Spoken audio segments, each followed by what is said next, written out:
하소서. 오 주 우리 모든 허물을 보혈의 피로 씻기어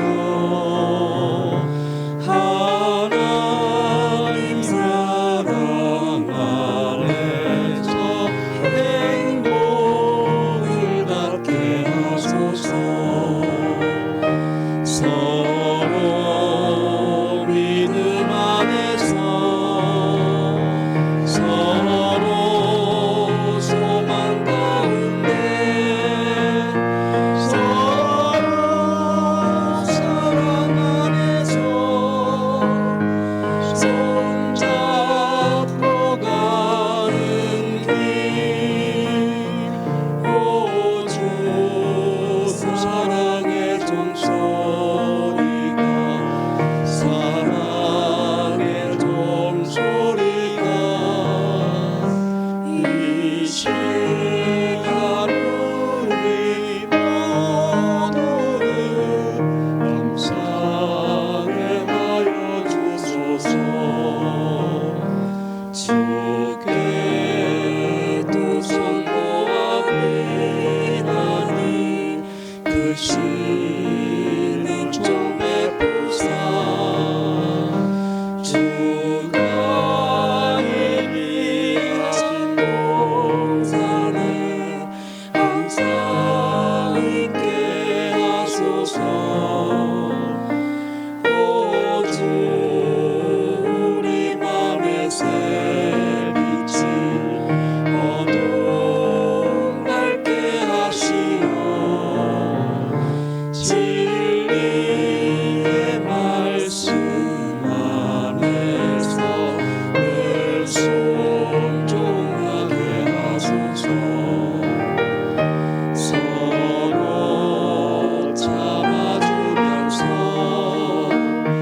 서로 감싸주면서 서로 사랑 안에서 주께로 가는 길. 오 주 사랑의 종소리가 사랑의 종소리가 이 시간 우리 모두를 주의 사랑 하여 주소서.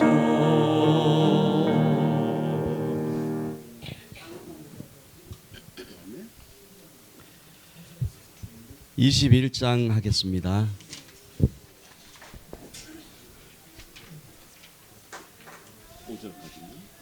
21장 하겠습니다. 5절까지 하겠습니다.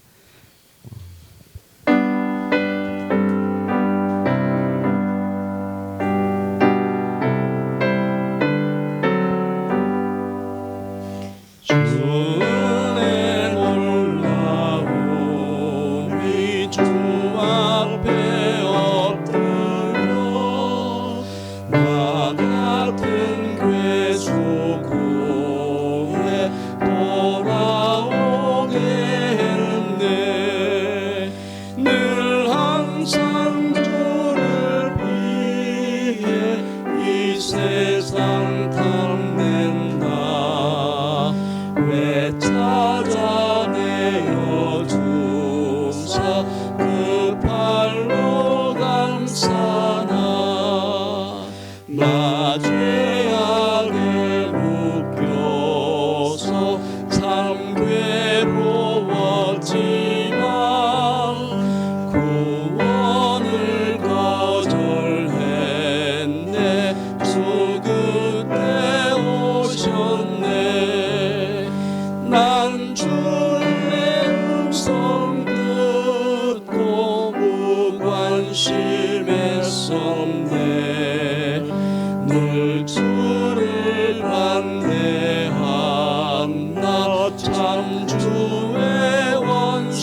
천하고도 낮은 말구유에 난데 주 낮추고 또 낮춰 인생길 가셨네.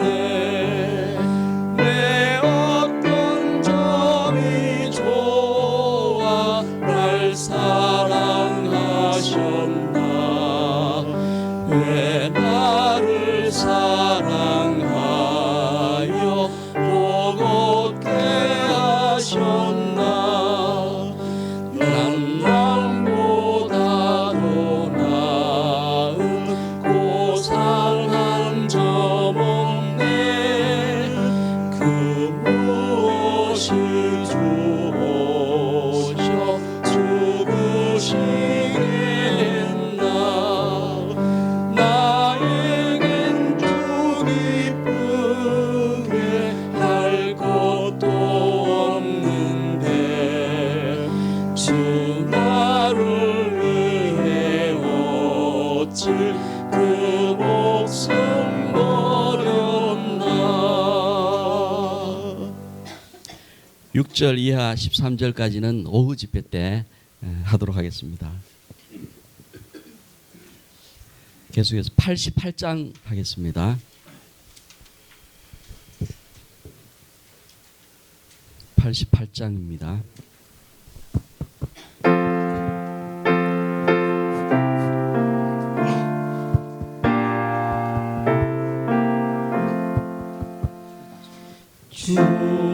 주여라 주님과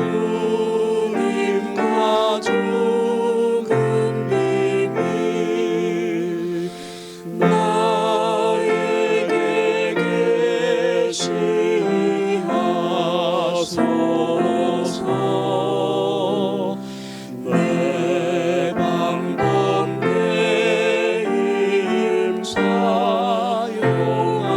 곳 완전한 승리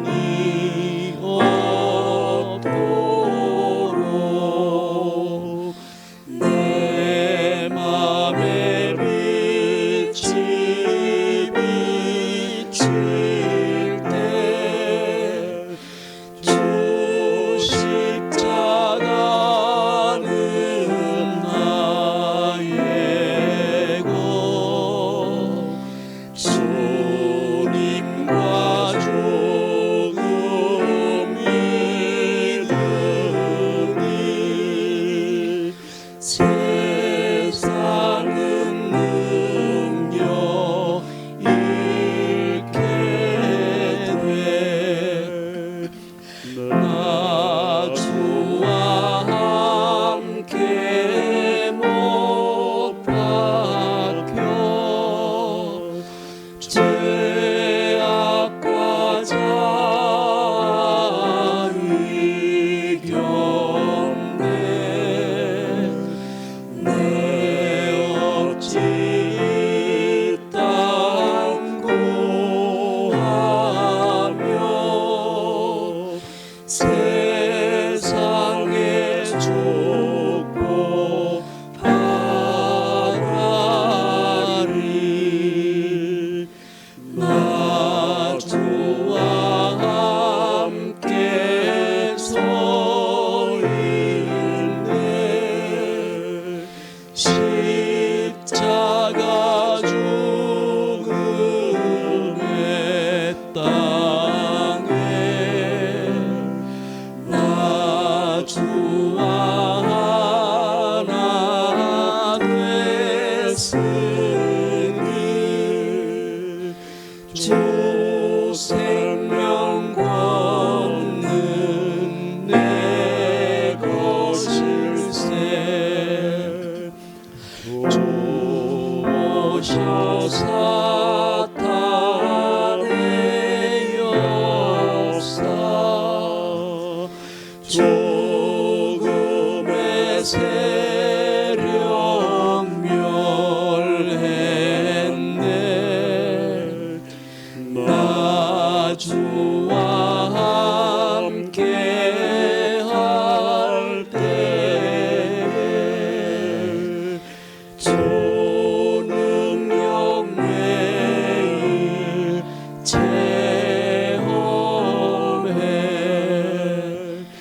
십자가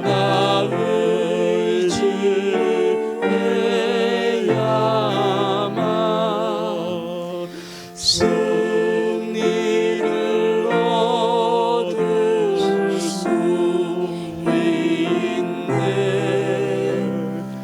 우리도 주의 길 가리 주님을 만날 때까지 영원한 영으로 인해 죽으신 뜻 더 알게 해. 날 죄와 자유에서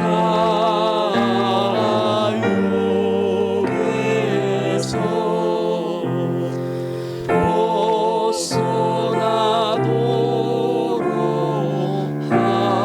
하소서. 주님과 함께 승리해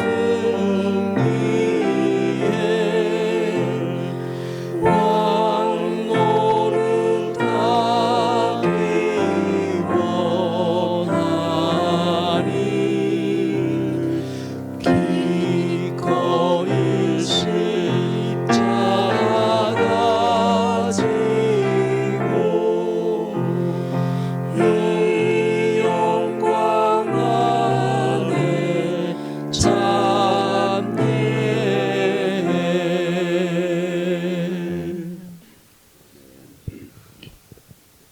18장 하겠습니다. 18장 하겠습니다.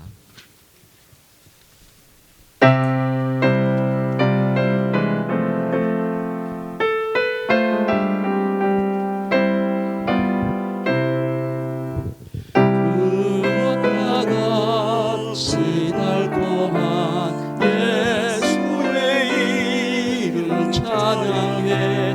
내 기쁨 충만케 하며 완전케 하는 이름 예수.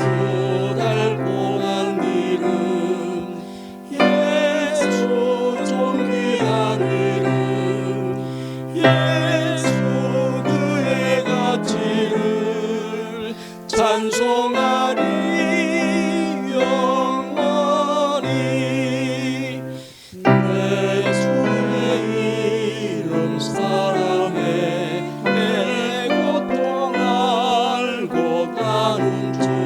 내 근심 걱정 내게서 떠나라면 한 이름 예수.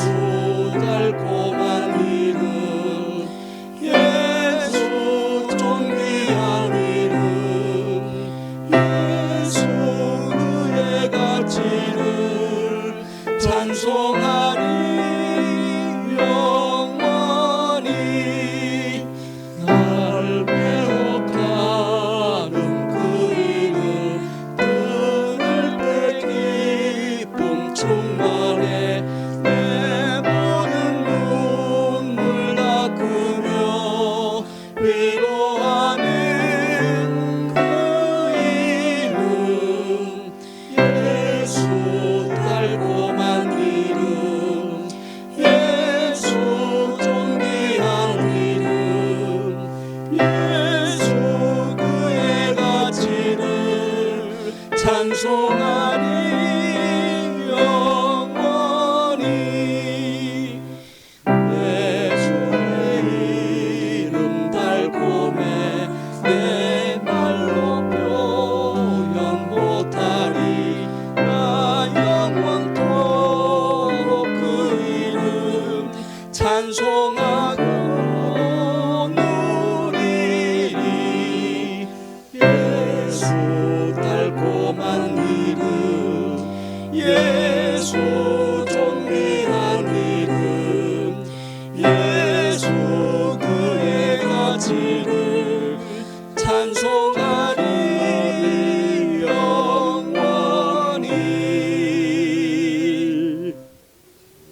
93장 하겠습니다.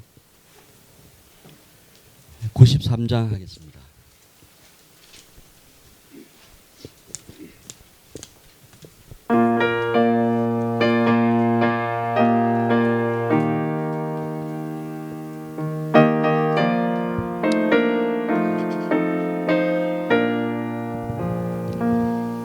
나의 영 안에는 흐르는 샘인데 삼위 하나님 부르시네. 왕처는 아버지, 아들은 샘는 샘, 그 영은 내게 생명 주네.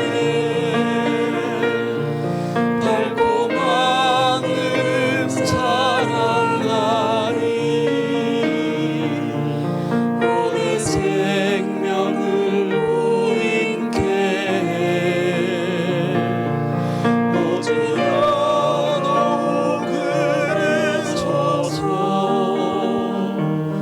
생명 면류관 얻기까지. 푸른 저장에서 나는 쉼을 얻네. 물가에서 난 안식하네. 스스로의 음과 헛된 노력 버려 흐름 가운데 축복 얻네. 달콤한 이름 사랑하리. 오래 생명을 부인케 해. 주여 더욱 그르소서. 생명 면류관 얻기까지. 휘장에 들어가 주와 살게 하려 주님은 나를 부르셨네. 주 음성 듣고서 주 안에 거하리. 포도나무에 가지니. 달콤한 이름 사랑하리. 오래 생명을 부인케 해. 주여 더욱 그르소서. 생명 면류관 얻기까지.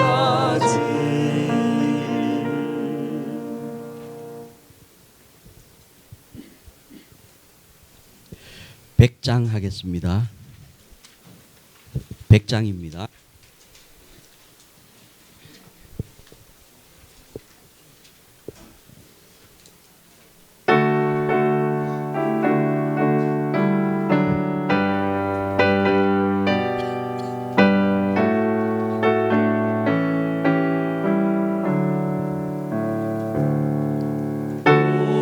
올라온 구세주 예수의 주,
10장 하겠습니다.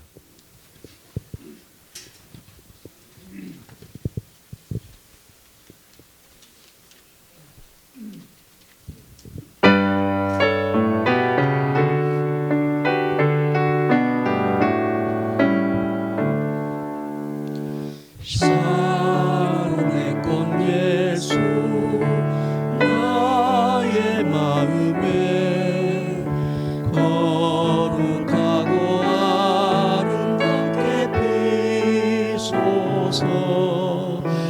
내 생명이 참 사랑의 향기로 간대마다 풍경하게 하소서. 예수 사론의 꽃 나의 맘의 사랑으로 비소서. 사론의 꽃 예수 이 세상에서 어느 꽃과 비교할 수 있으랴. 나의 삶의 한결같은 은혜와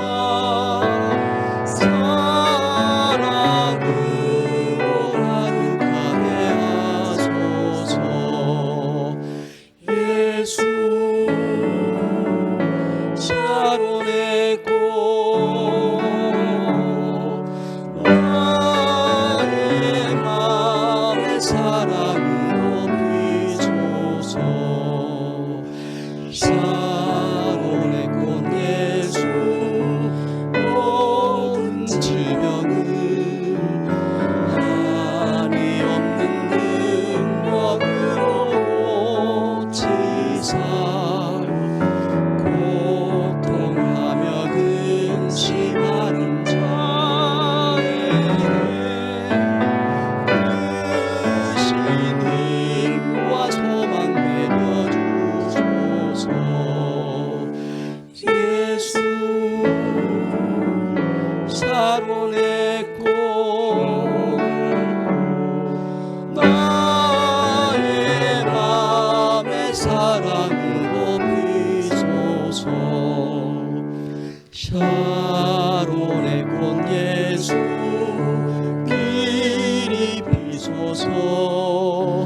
주의 영광이 땅 위에 가득해 전함한 빛 주님 앞에 엎드려 경배하며 영광 돌릴 때까지. 예수 샤론의 꽃 나의 맘의 사랑으로 비소서.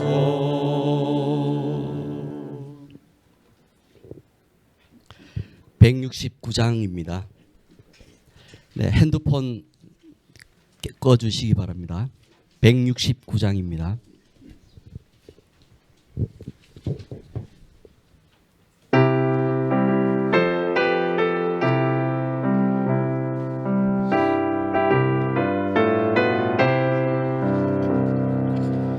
새벽의 이슬과 같이 신선한 그리스도 부드러운 기름 부음에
소망의 주 금성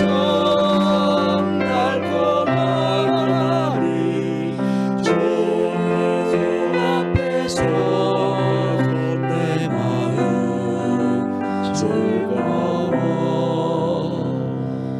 푸른 저 햇빛과 같이 은한다 쫓아내니 치료하는 주의 강성 내 온갖 되게 피곤한 내 마음속에 위로의 주 임하사 보내신 영광의 소망 늘 함께 하옵소서 소망의 주 금성 달콤하리 주 앞에서 내 마음 즐거워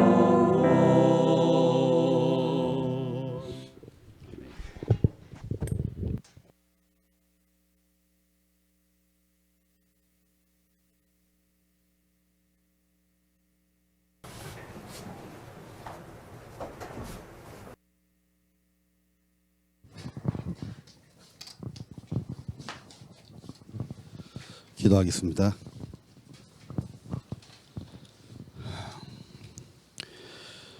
이 세상 죄악으로 말미암아 참 유리하고 방황하며 참 진리를 알지 못하고 헤매이던 참 저희들을 하나님 아버지 주님의 특별하신 은혜로 참 저희들이 참된 주님을 만나고 또 이 생명의 셈위에 저희들을 참 초대하셔서 하늘에 속한 이 귀한 복된 은혜를 주님께서 허락하신 걸 생각할 때 참으로 감사와 찬양을 돌립니다. 참 저희들에게 아무런 조건이 없었고 우리는 정말 우리의 죄악 가운데에서 너무나 참 허랑방탕하고 어두운 삶을 살았지만 주님은 우리의 어떠함으로 말미암지 아니하고 오직 주님의 은혜와 긍휼로 말미암아 저희들이 정말 왕국 백성이 되고 정말 하늘에 속한 이 귀한 삶을 살아갈 수 있다는 것이 얼마나 복되고 아름다운지요. 하나님 아버지 정말 이 시대에 많은 교회들이 있고 십자가를 참 나타내고 있지만 너무나 정말 진리가 혼미하고 주여 정말 참으로 그리스도의 갈망을 표현하는 또 생명을 전하는 이 교회를 찾아보기가 힘든 시대에 살고 있습니다. 하나님 아버지 정말 주님께서 정말 당신의 사랑하는 지체들을 참 작은 무리이지만은 주여 정말 우리를 입술을 통하여 또 우리를 통하여 그리스도의 형상이 나타나고 정말 주님을 전하고 생명을 흘러내는 이러한 귀한 위치에 저희들을 이끌으신 것을 감사하고 하나님 아버지 정말 저희들의 많은 부족함이 있지만 정말 오직 주를 믿는 믿음 가운데 이 모든 일이 이루어졌고 우리가 믿음을 의지하여 모든 것을 이기는 삶을 살 수 있는 것을 생각할 때 감사합니다. 오늘 이 아침에 정말 주여 참석하지 못한 또 형제자매들을 기억하시고 아버지 그들의 또 마음을 주님께서 또 만져주시고 또 세계 각지에서 또 전국에 있는 또 주님 이 지체들을 기억하셔서 오늘 또 당신의 음성을 통하여 정말 말씀이 전파될 때에 하나님 아버지 정말 그 형제자매들이 정말 생명을 공급받게 하시고 또 주님 정말 그 힘을 공급받게 하셔서 하나님 아버지 우리가 이 마지막 때에 참으로 이 세상의 소금이 되어서 주님의 이 귀한 복음을 널리 전파하는 일 앞에 힘있게 쓰임받는 당신의 자녀들이 될 수 있도록 주여 축복하시고 은혜를 베풀어 주시옵소서. 우리가 정말 주님 앞에 예배를 드릴 때에 참으로 영과 진리로 주님 앞에 예배를 드리게 하시고 또 당신의 사랑하는 종의 입술을 주님께서 주관하셔서 주님께서 마땅히 하시고자 하시는 말씀이 전파될 수 있도록 은혜를 베풀어 주시옵소서. 주님 앞에 감사합니다. 예수님의 이름으로 기도했습니다. 아멘.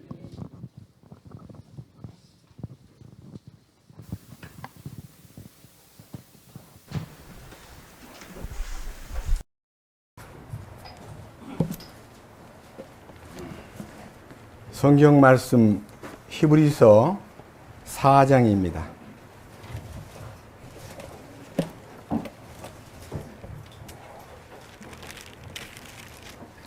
오늘은 히브리서 4장 14절에서 16절까지 말씀을 봉독하겠습니다.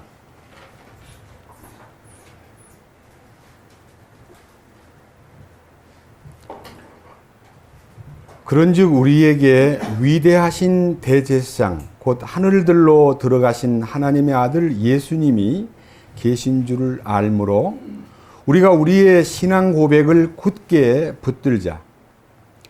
우리에게 계신 대제사장은 우리의 연약함의 감정을 몸소 느끼지 못하시는 분이 아니요 모든 점에서 우리와 똑같이 시험을 받으셨으되 죄는 없으신 분이시니라.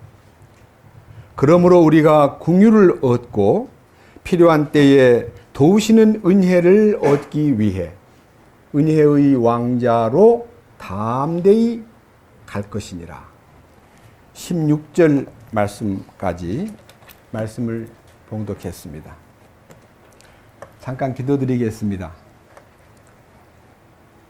어제나 오늘이나 영원토록 동일하신 주님, 이 기록된 말씀은 2000년 전에 기록이 되었지만 저희들이 지금 이 성경을 읽으면서 오늘 또 똑같은 성령님의 도우심으로 이 말씀에 담긴 하늘에 속한 신비와 깊은 뜻을 우리에게 계시해 주시고 우리가 이 말씀에 함께 공명하고 이 말씀을 통해서 함께 주님이 원하시는 놀라운 하나님의 정하신 길로 우리를 이끄시고 우리로 하여금 주님 배울 때까지 신실하고 충성된 마음으로 이 왕국의 복음과 이 복음의 확장을 위해서 우리를 사용하여 주시옵소서.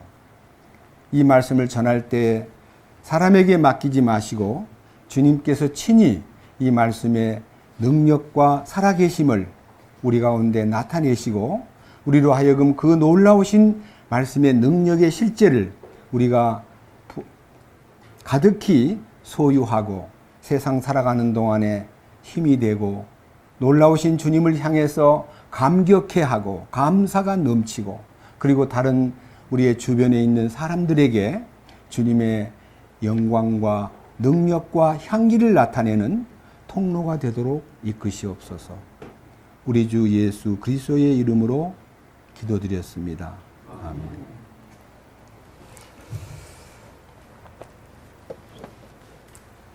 오늘 제가 읽은 이 성경 말씀은 계속해서 대제사장이신 우리 주님, 그 중에서도 위대하신 대제사장 우리 주님께서 하늘들로 들어가신 하나님의 아들이시다. 여기에 위대하신 대제사장이라는 명제가 가장 크게 이게 떠오르는데 대제사장이라는 분은 사람을 하나님께로 인도하고 하나님을 사람에게로 이렇게 엮어주는, 그러니까 하늘에 속한 하나님의 뜻을 사람에게 알게 해주고 사람의 모든 문제 중에서 가장 심각한 죄의 문제를 하나님 앞에 가져가 가지고 대신 제사를 드려주는 중간 역할자로서 가장 힘이 있는 분입니다. 히브리서의 2장 17절 말씀에서부터 13장 11절까지 말씀 가운데 전 성경에 걸쳐가지고 히브리서에서 13장의 성경 속에 대제사장이라는 단어가 19번 나옵니다. 그 말이 뭔 말인 거 아니요?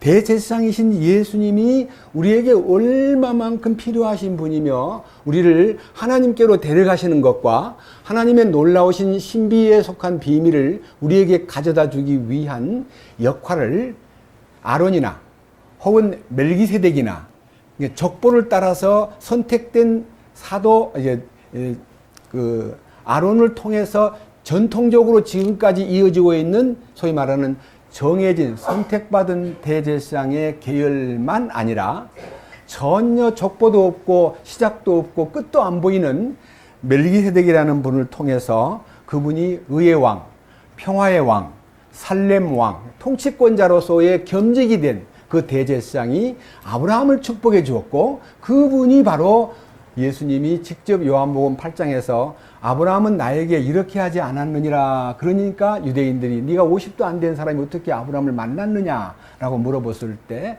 나는 아브라함이 나기 전부터 있느니라 하고 주님이 이다이신 분임을 유대인들에게 알려주었지만 그들은 전혀 알아보지를 못했습니다.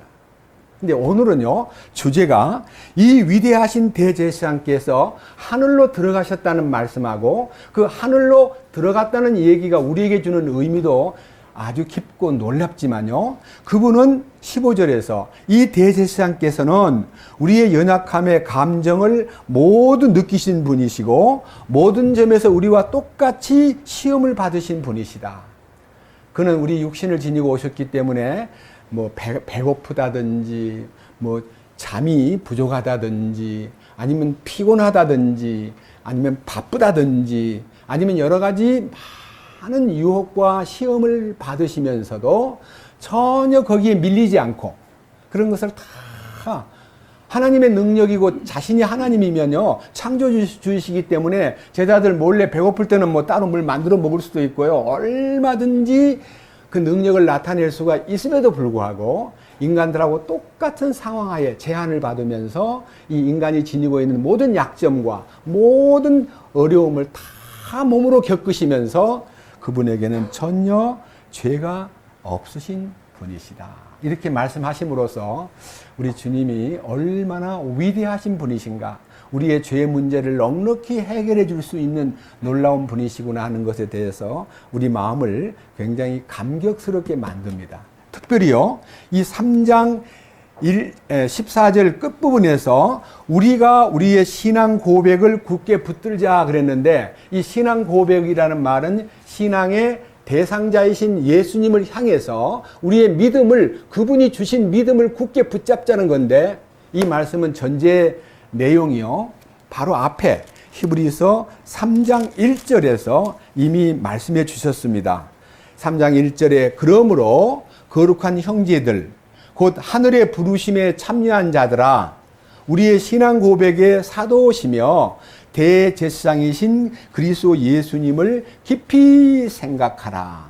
제가 이제 지난번 9번째 강좌를 드릴 때 이 대제사장이시며 사도이신 주님을 향해서 우리의 신앙 고백, 다시 말하면 우리의 그 모든 영적인 하늘에 속한 신비를 우리에게 공급하시는 분 앞에 우리의 신앙 고백을 그분 앞에 나타냄으로써 그분 속에 모든 축복이 들어있기 때문에 그 축복의 원천이신 주님을 깊이 생각하라. 그리고 여기에서는 그 대제사장을 붙잡으라. 다시 말하면 그분을 붙들라. 그렇게 말씀했습니다. 그러니까 우리가 예수님 한 분 속에 모든 만유가 포함되어 있기 때문에 그분을 통해서 우리가 얻어야 될 두 가지 요소. 저는 이제 오늘 이게 16절 말씀이 두 가지 요소가 그러므로 우리가 긍휼을 얻고 필요한 때에 도우시는 은혜를 얻기 위해 그래서 우리 신앙생활의 가장 핵심적인 포인트가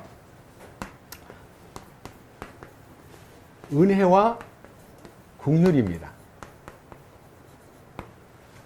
여기서 지금 이 말은 긍휼이라고 해도 좋고 은혜라고 해도 좋지만요. 실제로는 은혜와 긍휼이 대제사장이신 그 예수님 안에 있는 우리의 신앙에 있어서의 가장 필요한 조건이라는 것입니다.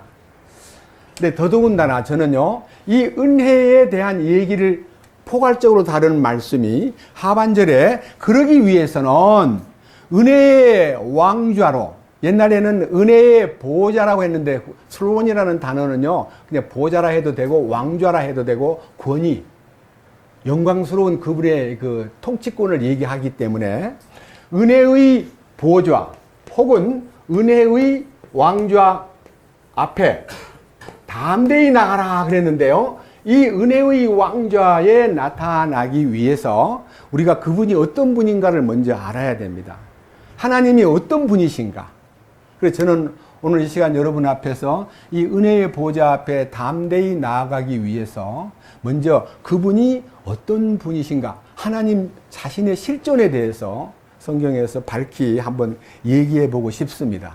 먼저요, 구약 성경 시편 86편을 한번 가보겠습니다. 시편 86편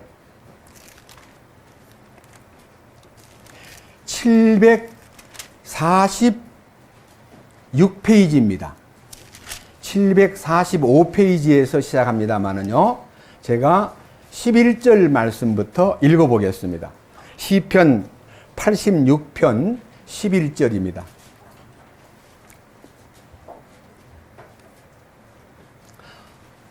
오 주여, 내게 주의 길을 가르치소서. 내가 주의 진리 안에서 걸으리이다. 내 마음이 하나가 되게 하사 주의 이름을 두려워하게 하소서. 이 성경 읽을 때요, 어떤 단어에 마음을 쏟으면요, 아, 여기에 주님이 길이 되시고 주님이 진리가 되시고 주님이 나와 주님이 하나 되기를 원하시는 분이시구나. 길이요 진리요 생명이신 주님께서 너는 나와 하나가 돼야 된다 하는 것이 주님의 뜻입니다. 근데 여기에 주님, 내 마음이 주님과 하나 되게 해 주십시오. 내가 주님의 이름 안에서 머물게 해 주시기를 원합니다. 12절, 오 주 나의 하나님이여, 내가 내 마음을 다하여 주를 찬양하고 주의 이름을 영원토록 영화롭게 하오리니 나를 향하신 주의 긍휼이 크사 주께서 내 혼을 가장 낮은 지옥에서 건지셨나이다. 그러니까 여기서 말하고 있는 것은요, 이 혼이라는 것이 하나님의 구출을 통해서 경험을 받은 사람, 이 혼의 구원이라는 용어를요, 사람들은 어떤 특정한 사람들이 인기를 얻기 위해서 혼의 구원을 이렇게 하나 이렇게 창조, 사실 말하면 이렇게 만들어 가지고 교리로 막 내세우는 것처럼 함으로써 우리 주변에 많은 분들이 구원을 받지 못한 사람은 놔두고라도 영혼의 구원을 받았다고 자부하는 분들이 이 혼의 구원을 아주 시원찮게 보고 형편없는 이단 요소를 지니고 있는 것으로 취급하기 때문에 아마 오늘 이 은혜의 보좌 앞에 담대히 나아가는 문제를 다룰 때에 이런 성경을 주신 것 같아요. 내 혼을, 주님이 나를 긍휼히 여기사 내 혼을 가장 낮은 지옥에서 건지셨나이다 라고 하는 이 혼이 지옥에 가서 고통받아야 마땅한 존재인데 이 혼을 가장 낮은 지옥에서 건져주셨습니다는 고백을 통해서 아하, 이것은 혼의 구원을 받은 사람들에게 나타내시고자 하시는 큰 뜻이 있구나, 그걸 느끼게 됩니다. 14절, 오 하나님이여, 교만한 자들이 나를 치려고 일어났고 폭력배들이 모여 내 혼을 찾으며 자기들 앞에 줄을 두지 아니하였나이다. 여기에 자기 혼을 지금 찾아다니면서 상당히 많은 고통을 주는 다윗의 기도 가운데서 이 교만한 자, 그 다음에 폭력배, 이 성경을 쓸 때는요, 주님의 감동으로 쓴 것이기 때문에 개인의 감정으로 사울은 아주 교만한 사람이야, 사울왕은 폭력배야, 아, 나를 죽이려고 막 군대를 4,000명씩 몰고 막 산으로 들어오고 세상에 어떻게 나라를 다스릴 왕께서 한 사람 잡기 위해서 그냥 유대 광야를 막 군대를 보내가지고 이 물색하는 사울왕의 모습을 폭력배라고 말을 불렀습니다. 사울왕이 이 말을 들으면 저 자식이 나를 보고 폭력배라고, 저런 나쁜 놈이라고 말할 수밖에 없지만요, 하나님이 이 단어를 쓸 때도요, 하나님이 교만한 자와 폭력배가 나를 잡아 죽이려고 막 대들고 있는데, 주님 나는 지금 의지할 데가 없습니다. 나를 돕는 자가 아무도 없습니다. 거기에 15절, 그러나 오 주여, 주는 동정심이 많으시며 은혜로우시며 오래 참으시며 긍휼과 진리가 풍성하신 하나님이시옵니다. 여기에 동정심이 많으신 하나님, 은혜로우신 하나님, 오래 참으시는 하나님, 긍휼이 풍성하신 하나님, 진리가 풍성하신 하나님, 이렇게 5가지 하나님에 대한 은혜로우신 하나님, 그 다음에 오래 참으시는 하나님, 동정심이 많으신 하나님, 긍휼이 풍성하신 하나님, 진리가 풍성하신 하나님. 이 속에요, 다윗이 지금 섬기는 그 하나님에 대한 모든 만유를 포함한 그리스도의 신성과 축복이요, 마음에 막 가득히 넘치는 그런 고백입니다. 그래서 자기는 이렇게 말합니다. 16절, 그 중에서 주님, 16절, 내게로 돌아오셔서 내게 긍휼을 베풀어 주십시오. 주의 종에게 주의 힘을 주시고 주의 여종의 아들을 구원해 주시고, 17절에 주님의 선하심의 증표를 내게 보여주시옵소서. 이렇게 이제 간절한 마음으로요, 주님 앞에 기도를 드리는데, 저는 여기에서 큰 의미의 메시지 속에서 15절에 있는 은혜로우시고 긍휼이 풍성하신 하나님이라는 이 내용을요, 깊은 마음으로 오늘 한번 다루어 보겠습니다. 긍휼과 은혜에 대한 내용을요, 우리가 어떻게 이해를 해야 긍휼과 이 은혜가 조화를 이루고 또 내게 관계가 되고 내 삶에 이 주님의 도우심이 있을까?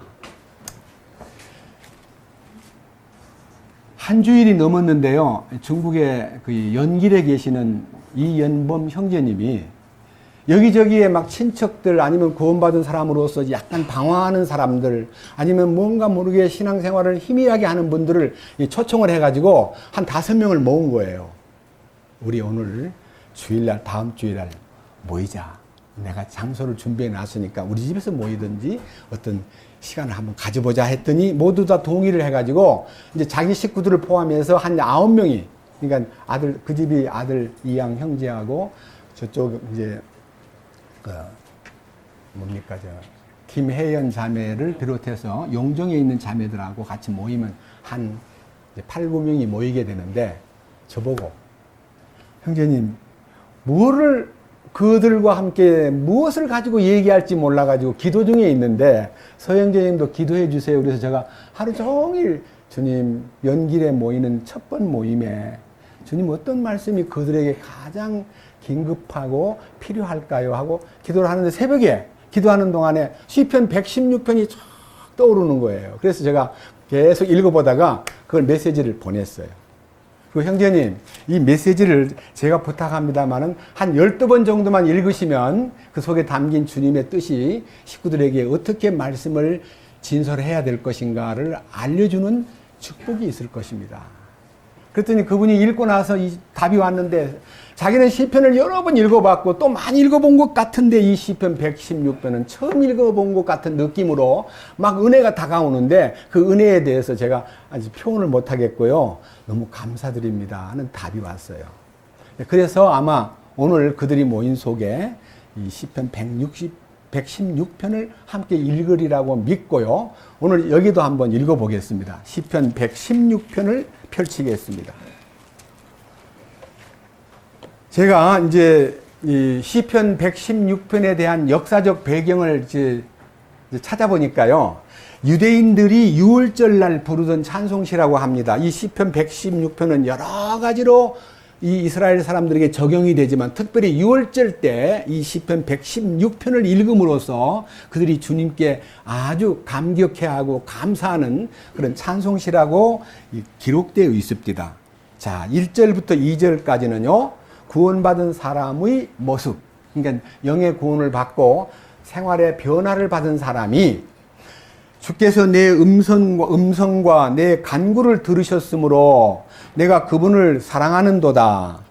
그분께서 자신의 귀를 내게 기울이셨으므로 내가 사는 동안 그분을 부르리로다. 여기에 두 가지입니다. 하나는 나의 음성과 내 간구를 들으시는 하나님, 그리고 나는 그분을 진심으로 사랑하는 관계가, 주님이 나 사랑해 준 것만 아니라 나도 그분을 사랑하는 마음이 불타는, 그럼으로써 자기는 평생 동안 주님 사는 동안에 주님을 부르겠습니다.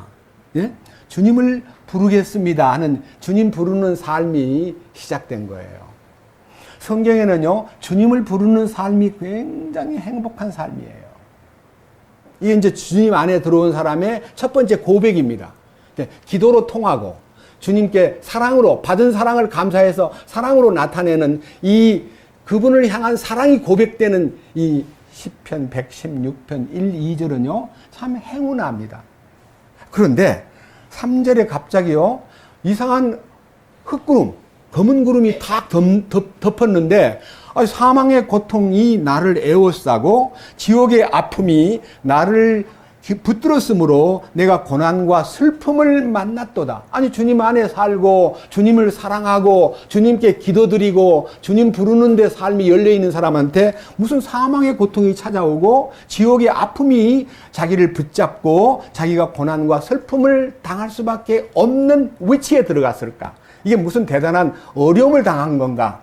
이것은요, 외부적인 공격이 아니고요, 내 안에 있는 아담의 속성, 타고난 본성 때문에 주님 뜻을 따르지 못하고 주님 기뻐하는 삶을 따르지 못하고 주님에게 정말 신실하게 살아가지 못하고 주님을 사랑한다 하면 주님이 이렇게 말씀하십니다. 네가 나를 사랑하느냐? 보이는 형제를 사랑해라. 보는 바 그 형제를 사랑하지 않는 사람은 보이지 않는 하나님을 사랑할 수가 없다. 나는 너 나 사랑하는 거 원하지 않고 네가 받은 사랑을 가지고 네 이웃을 내 몸처럼 사랑하는 것이 내가 원하는 바다. 이렇게 이제 보이는 사람을 사랑하는 것이 하나님 사랑하는 거라는 걸 모르고 보이는 사람은 그냥 멀리하고 하나님 사랑한다고 계속 달려갑니다. 저는 많은 사람들이 저희 집에서도 우리 어머니가 어릴 때, 제가 어릴 때 막 교회 가면 천사 같아요, 우리 어머니가요. 우리 어머니 흉보는 거 아닙니다. 참 신실한 집사님이셨고 1년에 100일 기도를요, 겨울에 100일 기도. 그냥 교회 마룻바닥에 엎드려가지고 그냥 철야 기도를 늘 하시는 어머니였습니다. 제가 그 덕분에 있는 사람이 된 거예요. 우리 어머니 저를 위해서 많이 기도하셨습니다. 그런데 우리 어머니는 하나님 앞에서는 그렇게 양순하고 참 아름다운 어머니인데 집에 오면 우리 애들이 막 사고를 치잖아요. 5남매, 6남매 되는 집안 애들이 막 둘러가지고 막 엎어버리고 온갖 사고를 내고 방에 들어오면 막 어지러워져 있는 걸 보고 아이고 요것들이 뭐 이런 애들이 다 있냐. 그러면서 자기도 모르는 사이 이런 말을 하셨습니다. 교회 가면 천국인데 집에 오면 지옥이구나. 아이고 이것들아. 그러니까 우리 어머니는 교회 가면 천국이고 집에 오면 지옥이에요. 왜냐면 아버지도 안 믿고 있었으니까. 그래서 사망의 고통과 지옥의 아픔이 우리 어머니 마음속에 들어와 있는 것을 저는 어릴 때부터 보았고, 제가 23살 때 거듭나는 경험, 다시 말하면 죄사함 받고 은혜 받은 이후에 우리 어머니한테 어머니 마음속에 천국이 와야 되거든요. 저는 지금 천국이 와서 너무 감사한데 어머니 그렇게 노력해가지고 기도한다고 금식한다고 철야한다고 천국이 어머니한테 오는 거 아니에요. 은혜로 하나님의 크신 긍휼로 어머니에게 은혜가 나타나야 되는데 어머니 은혜를 받지 않으면 안 돼요. 그랬더니 우리 어머님이 목사님한테 배운 이상한 소리를 딱 하는 거예요. 지성이면 감천이지. 여러분, 지성이면 감천이란 단어가요, 대단한 단어입니다. 보세요. 지극한 지성이면 감천. 우리가 이 성자가 아니네.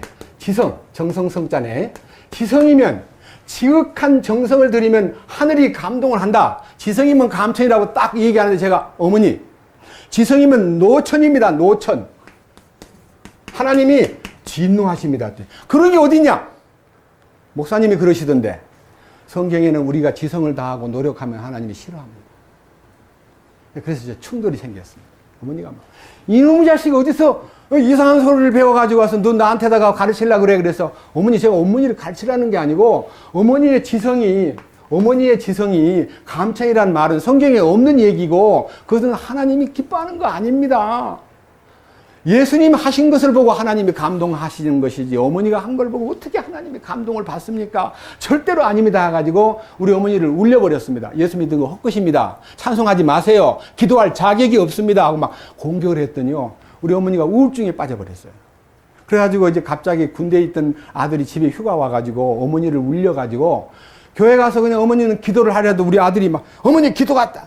어머니 찬송 못하게 하니까 찬송도 안 부르고 기도도 안 하고 고개를 푹 숙이고 앉았으니까 다른 사람들이 양집사 저렇게 환한 얼굴로 찬송도 잘 부르고 기도도 잘하던 사람이 왜 저렇게 병든 닭처럼 모이를 주어도 모이를 안 먹고 껌벅껌벅 모이 앞에 앉아있는 병든 닭 같다고 소문이 난 거예요. 그렇게 하기를요, 정월달에 그랬는데 제가요 7월달 될 때까지 기도로 어머니 절대로 찬송 부르지 못하게 해주십시오, 기도도 못하게 해주십시오 했더니요, 병이 들어가지고 완전히 힘이 다 빠져 있는데요, 제가 따로 휴가를 내가지고 우리 어머니를 모시고 남해 금산 밑에 있는 내산 기도원에 가서 일주일 동안 기도하면서 우리 어머니를 주님께로 인도하는 축복된 사건이 있었습니다. 그래 우리 어머니가 그때 이제 찬송가 중에서 내 죄 사함 받고 예수를 안 뒤 나의 모든 것 변했네. 지금 내가 밟는 길 천국 길이요 주의 피로 내 죄를 씻었네. 너무 좋아가지고. 그래서 우리 어머니하고의 관계에서요, 이 큰아들과의 이 영적인 교류 때문에요, 우리 어머니는 저를 지극히 사랑하고 아주 관계가 진짜 좋았습니다. 우리 집안에서 우리 애들들, 동생들이 형님 말밖에는 안 된다 그러는데 하나님 말씀을 잘 들어야지 형님 말만 들으면 되냐 하면서 이 지성이면 감천이라는 사고방식을 무너뜨렸습니다.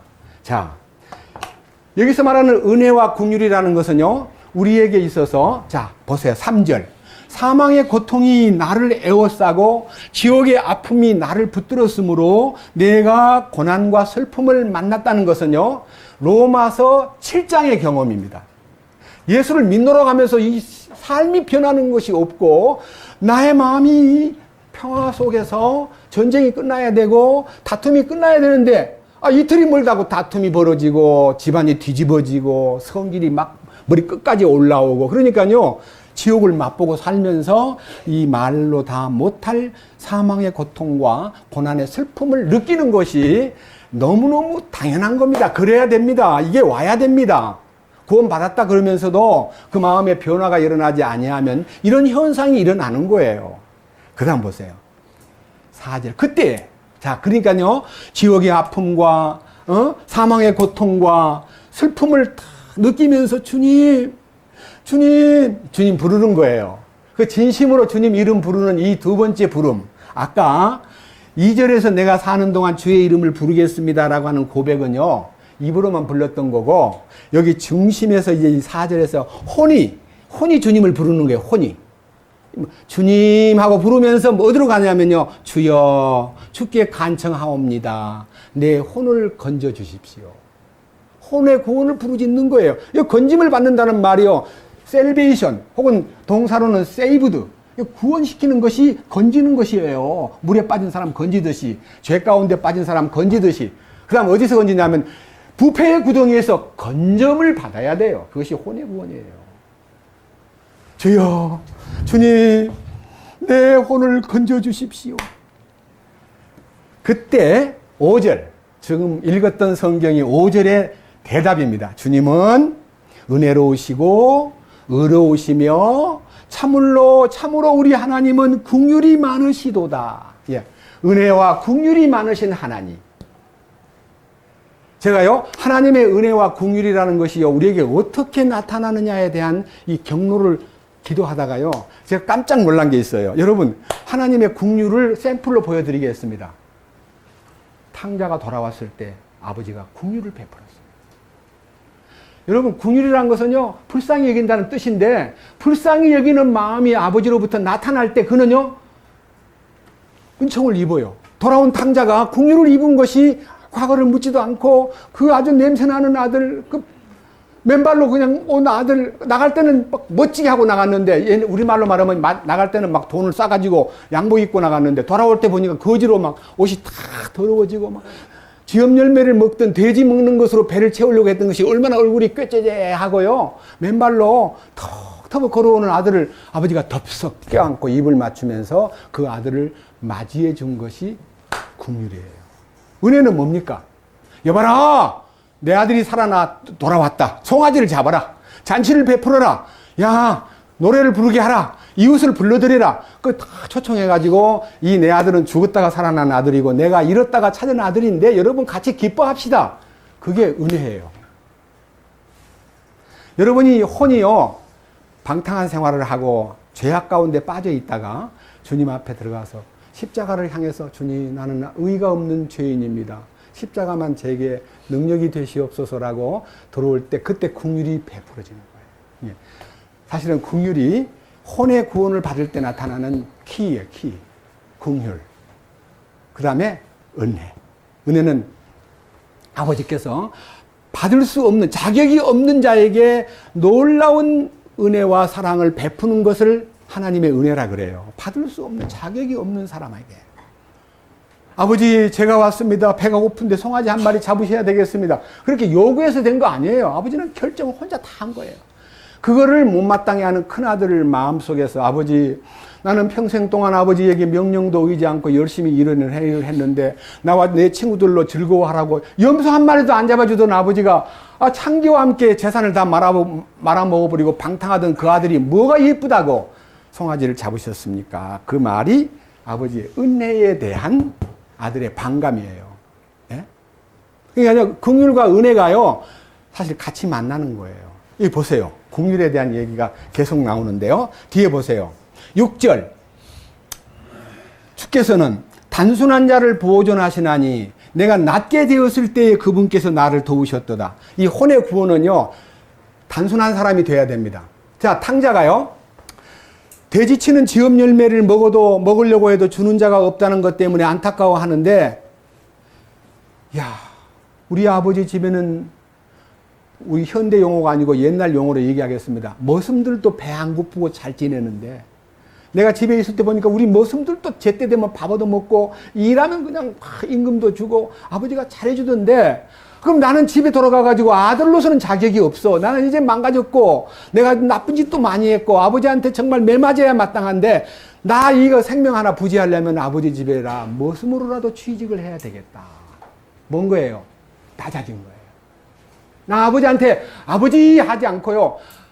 하늘과 아버지 앞에 죄를 지은 이 몸 아버지라 부르기에는 너무 부족합니다. 나를 품꾼으로라도 사용해 주시겠습니까? 라고 말하리라. 이렇게 해서 자기를 낮추고 그 다음에 돌아가는 심정이 뭐예요? 단순해야 돼요. 단순. 아버지만 생각해야지 막 계산을 많이 하고 형이 어떻게 반응할까? 종놈들은 나를 어떻게 대할까? 우리 아버지는 나를 보자마자 몽둥이를 들고 나오지는 않을까? 이런 계산을 많이 하면 집에 못 가요. 죽으면 죽으리다 하고 그냥 간 거예요. 그게 단순함이에요. 단순함과 낮아진 자에게 주님의 손길이 임하는 거예요. 혼의 구원 받으시려면요, 단순해져야 돼요. 낮아져야 돼요.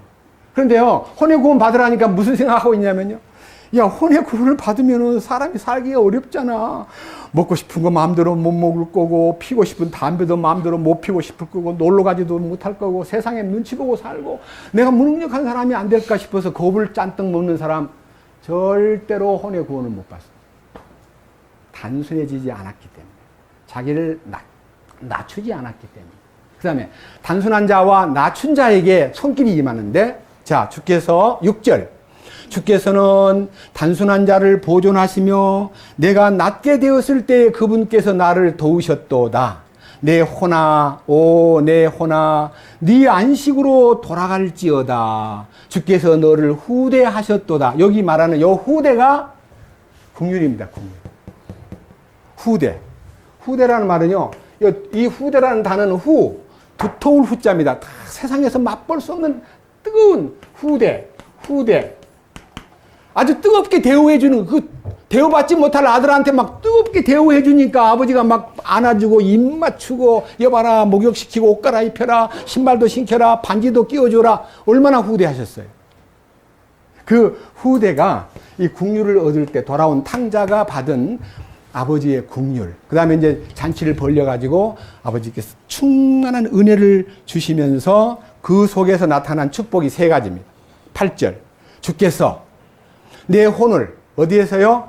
사망에서. 내 눈을 맨날 울었잖아요. 막 너무너무 안타깝고 너무너무 막 부끄럽고 너무 지난 날이 너무너무 후회스럽고 내가 이 망할 짓을 하다니 내가 이렇게 아버지 뜻을 떠나서 자유를 얻겠다고 나와가지고 이렇게 내가 방탕하고 살다니 하고 안타까운 눈물을 흘렸던 그가 그 다음에 마지막 내 발을 넘어짐에서 실수하거나 실족하거나 그리고 하나님의 뜻을 저버리고 반대 길로 가는 그런 행동에서부터 건지셨나이다.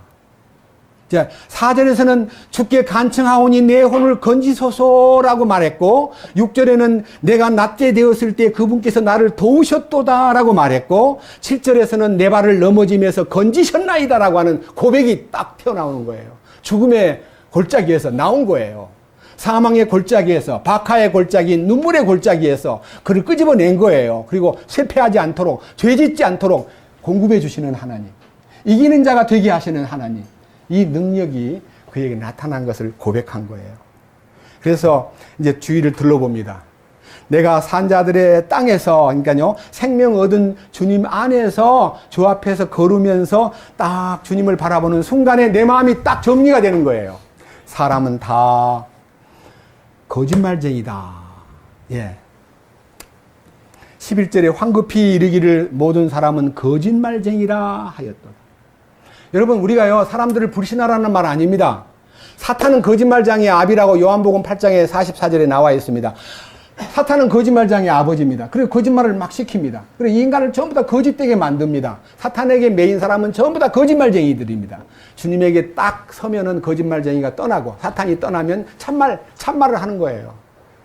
참말하게 되는 거예요. 진실한 말, 주님에게 속한 말, 은혜로운 말, 남을 격려하는 말, 그리고 남에게 모든 것을 북돋는 말을 하지 깎아내리고 막 시샘하고 남을 괴롭히고 남을 슬프게 만든 그런 말을 안 하는 거예요. 여러분, 말을요, 제발 선뜻 내뱉은 말이요, 다른 사람에게 상처 입히고 다른 사람을 힘 빼게 만들고 다른 사람의 사기를 무너뜨리고 다른 사람의 삶의 의욕과 믿음 생활을 이렇게 깎아내는 얘기는 우리 하지 맙시다. 여기에 내 말이 모든 사람은 거짓말쟁이구나, 그걸 알아버리면요, 그 거짓말쟁이를 불쌍히 여기는 마음이 생기는 거예요. 12절, 주께서 내게 베푸신 모든 은택으로 인하여 내가 그분께 무엇으로 보답하리요. 이게 이제 너무 은혜를 입고 나니까요, 너무 감사해서 우리 찬송가에도 나오잖아요. 늘 울어도 눈물로써 못 갚을 줄 알아. 몸 밖에 드릴 것 없어. 이 몸 바칩니다. 주님, 이 몸도 당신 것입니다. 변화된 사람의 고백이에요. 그 대신 13절, 내가 구원의 잔을 들고 주의 이름을 부르며 그분의 온 백성 앞에서 이제 나의 소원들을 주께 이행하리로다. 주님, 이 몸 바치겠습니다라고 고백했다면 그 고백이 이행돼야 된다, 그 말입니다. 여러분, 그것이 결정한 소원이 이루어지기 위해서는 주님이 보시는 통과해야 될 한 코스가 있습니다. 그것이 15절입니다. 저는 이 성경을 30년이 넘도록 거짓말로 상대방들한테다가 등리에 쳐주면서 주님께서는 성도들의 죽음을 귀중히 보신다고 하셨습니다. 여러분, 돌아가신 아버지 어머니 주님 귀중히 그 생명을 돌보시니까 그분이 죽은 것이 참 귀중한 죽음입니다. 염려하지 마시고 주님 은혜를 받으십시오 하고 장례식장에 가가지고 이 성경 읽어준 거예요. 근데 왜 갑자기 혼의 구원을 부르짖다가 이 주의 성도들의 죽음은 그분의 눈앞에서 귀중하도다는 말씀이 왜 갑자기 튀어나옵니까? 이것은요, 자기 처리, 자아 처리, 주님의 죽으심에 연합된 혼 생명 얘기입니다. 육신이 죽은 시신 앞에서 귀중하다고 한 게 아니라 주님의 죽으심에 연합된 사람을 주님께 귀중히 보신다는 것. 16절, 오 주여, 진실로 나는 주의 종이요 주의 종 곧 주의 여종의 아들이니이다. 주께서 나의 결박을 푸셨나이다. 이 혼의 결박이 딱 풀리면요, 이 자아에서 풀리면은요, 죄와 더불어 살지 않고 하나님의 의의 도구로 하나님의 의를 생산하는 생명의 열매를 맺는 사람으로 살기 때문에 17절에 감사의 희생물을 드리면서 주의 이름을 부르리이다. 이게 이제 진정으로 주님과의 관계가 정립이 되면서 주님 앞에 감사의 희생물을 드린다 그랬습니다. 여기서 감사의 희생물이, 나한테 무슨 희생물이 있을까? 여러분, 감사의 희생물이 뭘까요? 에베소 5장 보십시다. 신약성경 에베소서 5장.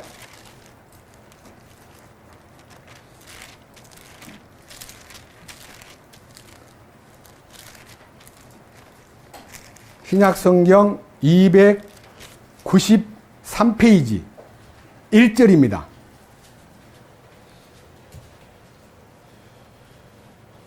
1절. 그러므로 너희가 사랑스러운 자녀로서 하나님을 따르는 자가 되고 그리스도께서 우리를 사랑하사 우리를 위해 자신을 향기로운 냄새의 헌물과 희생물로 하나님께 드리신 것 같이 사랑 안에서 걸으라.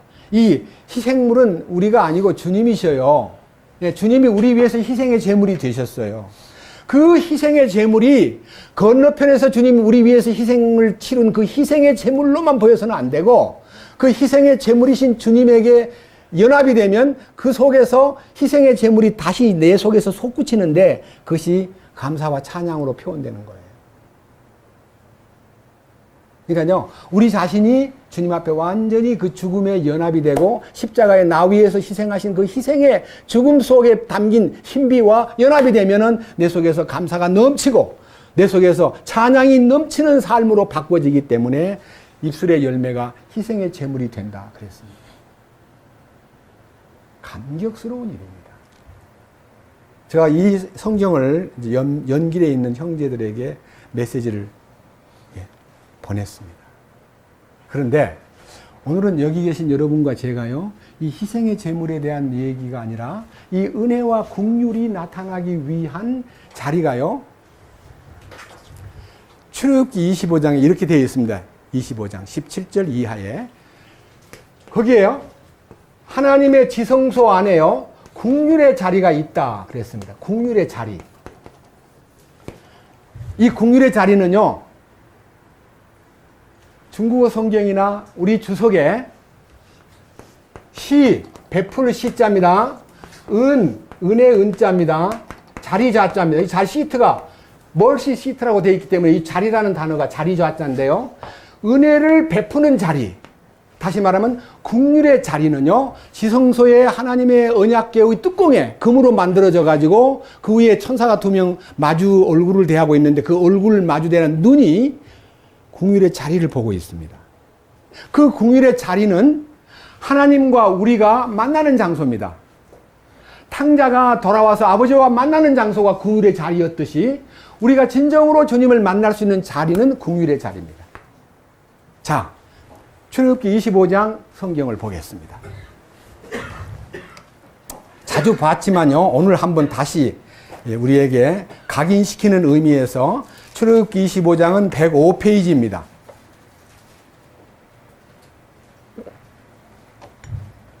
(105페이지) 출애굽기 25장 21절 너는 긍휼의 자리를 궤 위에 두고, 궤 하나님의 언약궤 위에 두고 내가 네게 줄 증언을 돌판 2개를 궤 속에다 넣을지니라.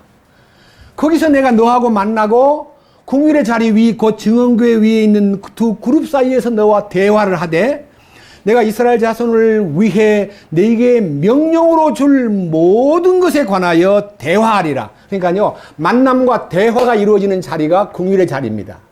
그러니까 여러분들이요, 하나님 앞에 이 혼생명이 거듭나려면 지성소로 들어가야 됩니다. 지성소로 들어가는 그 비결이요, 딴 길이 없습니다. 지성소로 들어가는 길은 오직 한 길밖에 없는, 방법은 하나밖에 없습니다.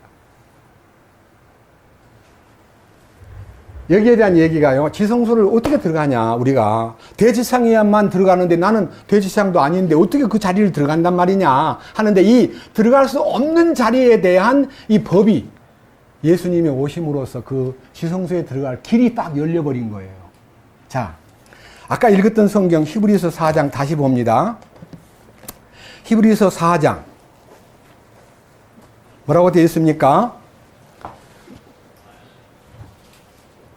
14절 그런즉 우리에게 위대하신 대제사장 곧 하늘들로 들어가신 하나님의 아들 예수님이 계신 줄을 알므로, 이 하늘들로 들어가신 예수님이라는 말이요, 그 하늘이 지성소에 들어가신 거예요. 성경에 이제 그걸 이제 굉장히 중요한 포인트이기 때문에요, 같이 읽어봅시다. 우리 히브리서 이제는 9장으로 갑니다. 앞으로 가지 말고 뒤로 한 2장만 넘기면요, 히브리서 9장이 나옵니다.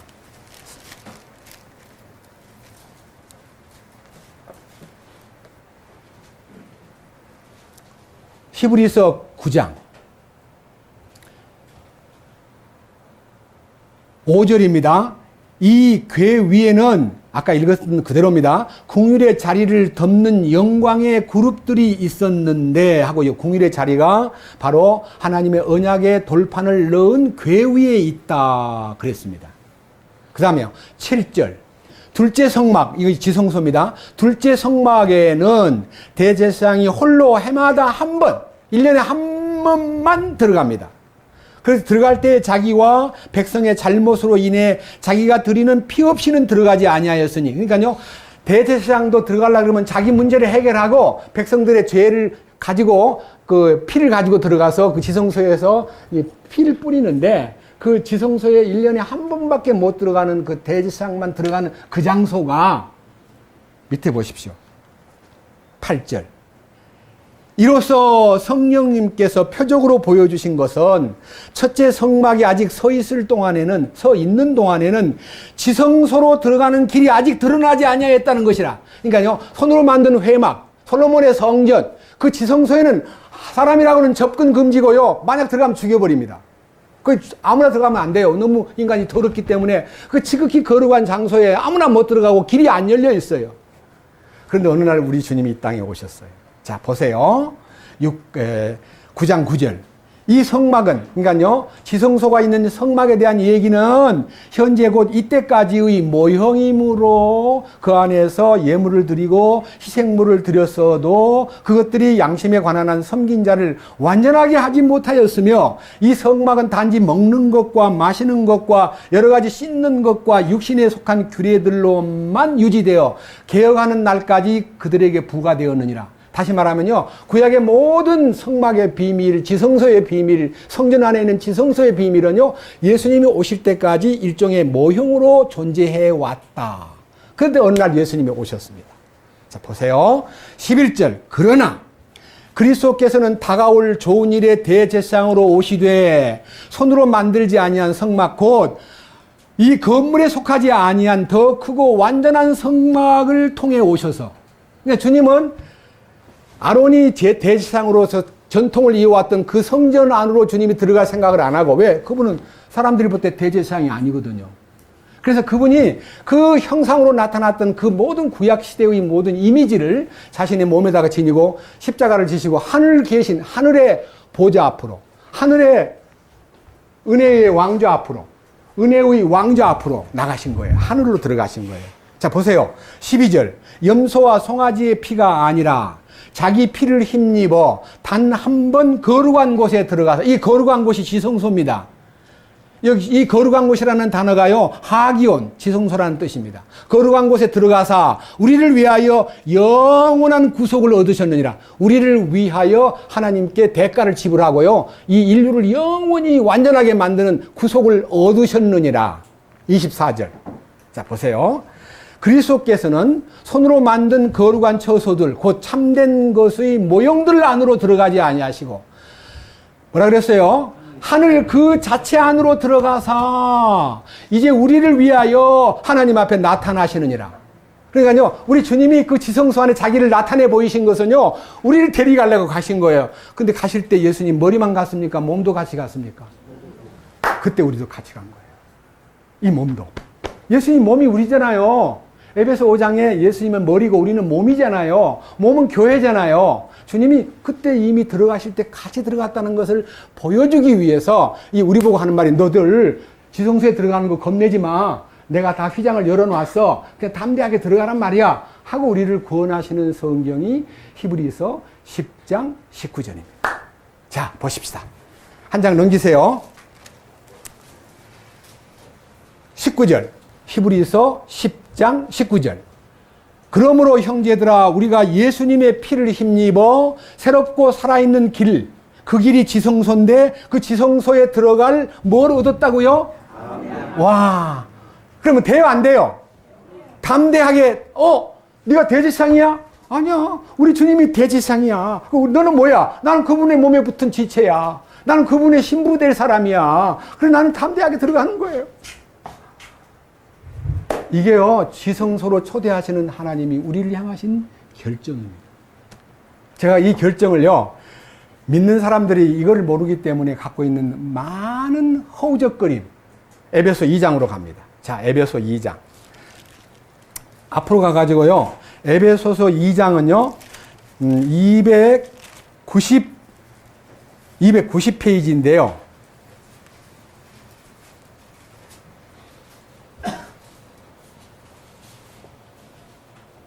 먼저요. 2장을 보기 전에 1장을 보겠습니다. 우리가 눈이 열려야만 되는데 18절부터 1장 18절 너희의 지각의 눈을 밝히사 그분의 부르심의 소망이 무엇이며 성도들 안에 있는 그분의 상속유업의 영광이 얼마나 풍성하며 그분의 강력한 권능의 활동에 따라 믿는 우리에게 베푸신 바 그분의 지극히 큰 권능이 어떤 것인지 너희가 알게 하시기를 구하노라. 이 사도 바울이 성령의 감동으로 이 편지를 쓰면서 너희들이요 눈이 열리면 마음의 눈이 열리면은 너희를 왜 불렀는지 너희한테 주실 상속유업의 영광이 얼마나 풍성한지 그분의 강력한 손길이 얼마나 놀라운지 그 권능 아래 산다는 것이 얼마나 행복한지 너희가 알게 되기를 내가 원한다. 그러면서 20절을 발표한 거예요.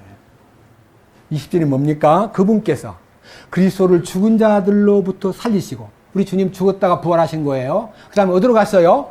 하늘의 처소들에 올라갔습니다. 이게 승천이에요.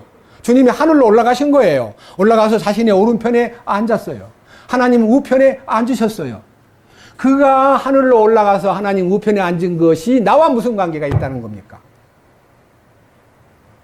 2장 4절 거기에 이제 뭐가 나옵니까? 궁율이 풍성하신 하나님. 예, 지성소의 궁율의 자리가 에베소 2장 4절에 있는 궁율이 풍성하신 하나님께서 친히 우리를 사랑할 때 보여주신 자신의 크신 사랑으로 인하여 심지어 우리가 죄들 가운데 죽었을 때에 우리를 그리스도와 함께 어떻게 해요? 그럼 주님 죽을 때 나도 같이 죽고 주님 살아날 때 나도 살아났잖아요. 그게 뭐예요? 그게 무슨 구원이에요? 죄사함의 구원이 아니에요. 뭐라 그랬어 그 뒤에? 너희가 은혜로 뭘 얻었느니라? 무슨 구원이에요? 그게 혼의 구원이에요. 혼의 구원.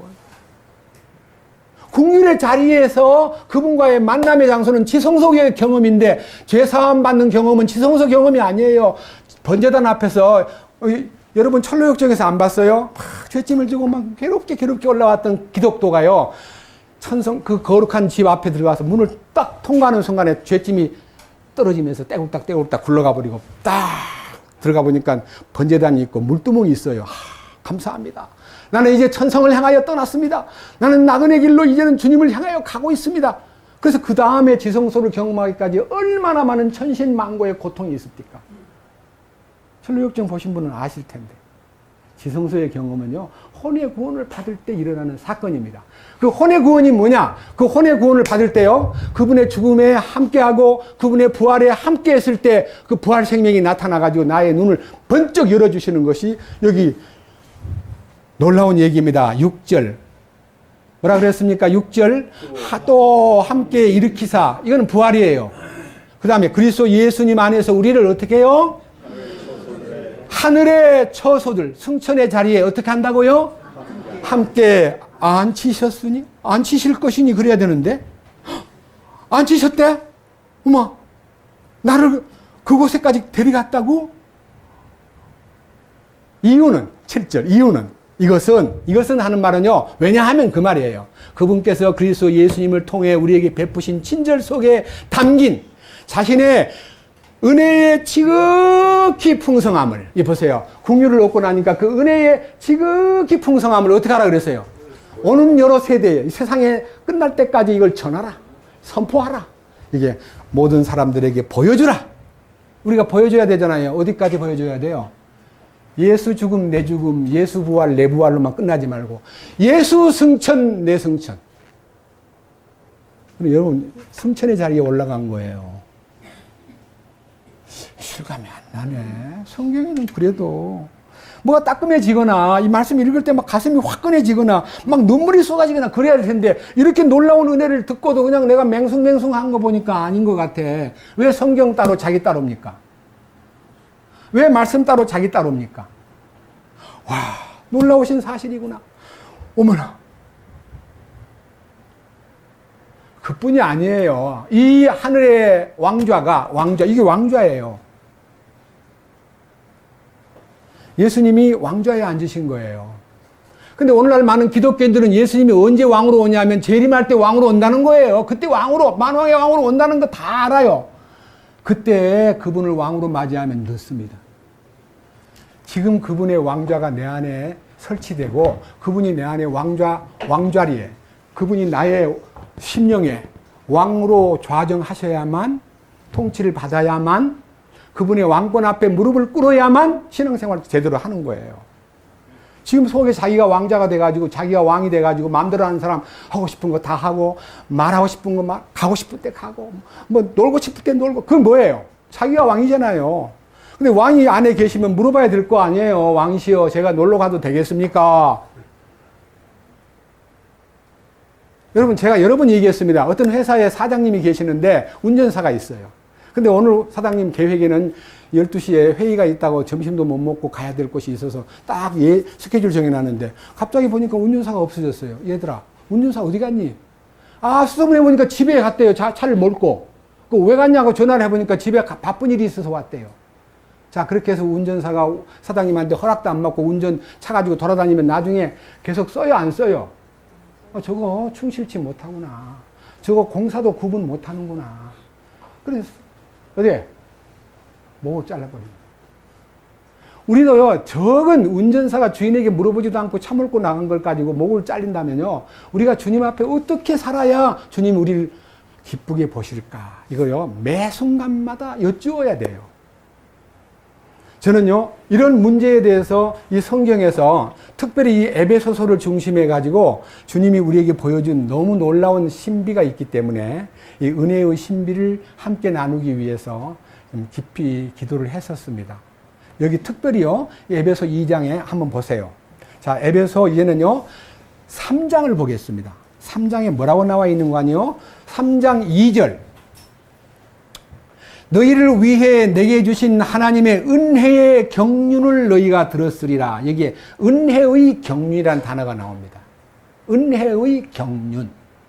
여러분 하나님의 은혜가 경영이 되라는데 그 경영을 어떻게 하나님 뜻대로 잘 이끌어 가시는 경륜이 있는데요. 그 경륜은 윤자가요. 바퀴윤자예요. 돌아가는 거예요. 하나님의 경영이 움직이는 거. 그 경륜이 있는 하나님의 경영을 머리에다 두고요. 뭐를 얘기하는 건가? 이걸 이제 한번 생각해 보세요. 자, 시간이 없기 때문에 6절부터 이 신비는 그리스도의 신비가 하나님의 경륜이라는 뜻인데요. 이 신비는 복음으로 말미암아 이방인들이 그리스도 안에서 동료 상속자가 되고 같은 몸에 속하게 되며 그분의 약속에 참여하는 자가 된다는 것이라. 하나님의 은혜의 경륜 속에서요, 이방인들인 우리를 주님이 불러가지고 당신의 놀라운 동료 상속권에 대한 하나님의 상속권을 우리한테다가 공동 상속권으로 만들어주고 몸에 하나가 되게 하고 그 다음에 마지막에 그의 약속에 참여하도록 이끄신다 하는 것이요. 목표가 뭐냐면요, 왕국의 실현이 될 때 너희들을 내가 다 기용해서 영광스러운 그 왕의 대열에 충성된 자에게 일을 맡긴다 얘기했는데 마태복음 25장에 보면 탈란트 비유에서 충성된 사람을 이렇게 말합니다. 네가 지극히 큰 일에 충성하였으니 내가 내게 큰 일을 맡기리니라고 되어 있지 않습니다. 지극히 작은 일에 충성하였으니라고 합니다. 여러분 우리 신앙생활은요, 보이지 않는 데서 충성하는 걸 주께서 원하시지요. 우리는 큰 일만 생기면 막 나서고 작은 일은 알았어요. 근데 나는 그거 상관없어, 바빠. 작은 일이 뭡니까? 아주 눈에 안 보이는 일, 아주 사소한 일, 아주 보기에 일 같지도 않은 일이 우리가 더 집중해야 될 의무라는 것을 잊지 마십시오. 교제 가운데서도요, 작은 일을 찾아서 하는 것이 성도로서의 마땅한 충성입니다. 자, 그 다음 보십시오. 밑에 뭐라고 나왔는가? 자, 7절. 내게 주신 하나님의 은혜의 선물에 따라, 그러니까요, 은혜의 경륜을 이루기 위해서는 은혜의 선물을 받아야 된다. 그게 은혜의 선물이라는 말을 옛날 성경에는 은사라 그랬어요. 은사. 보세요. 은사. 은혜, 미안합니다. 이거 한문 공부하는 것 같아서. 선물 사자예요. 은혜의 선물. 이 은사가 뭡니까? 대언하는 사람은 대언의 영으로, 섬기는 사람은 섬기는 마음으로, 구제하는 사람은 성실함으로, 그리고 모든 일을 베푸는 사람은 즐거움으로. 이게 다 은사예요. 은사. 은사를 받은 사람은 각각의 기능, 손의 기능, 발의 기능, 눈의 기능, 귀의 기능, 입의 기능이 있듯이 나는 과연 이 교제 가운데 무슨 기능을 가지고 주 앞에 충성하고 있는가, 그걸 알아야 되는데 상당수의 사람들이 예배만 보고 그냥 안녕히 계세요 가버려요. 은사가 뭔지를 몰라요. 교제 가운데 몸의 기능을 모르기 때문에 이 영광스러운 이 상속권과 주님의 그 영광스러운 놀라운 축복에 참여하기 위해서는요, 은혜의 선물을 따라 그분의 권능이 혈육 있게 활동함을 힘입어. 전부 피동형입니다. 따라. 예? 따라. 그러니까 그분이 시키는 것을 따라. 그 다음에 그의 권능을 힘입어. 그 다음 뭐라 그랬어요? 내가 복음의 일꾼이 되었노라. 8절. 그에 대한 디테일입니다. 보세요. 그분께서 모든 성도들 중에서 가장 작은 자보다 더 작은 나에게. 이 사도 바울은요, 굉장히 거물이에요. 근데 그 사람이 형식적으로 가장 작은 자보다 더 작은 나라고 말하는 것은요, 가짜로 겸손한 척 한 거 아닙니다.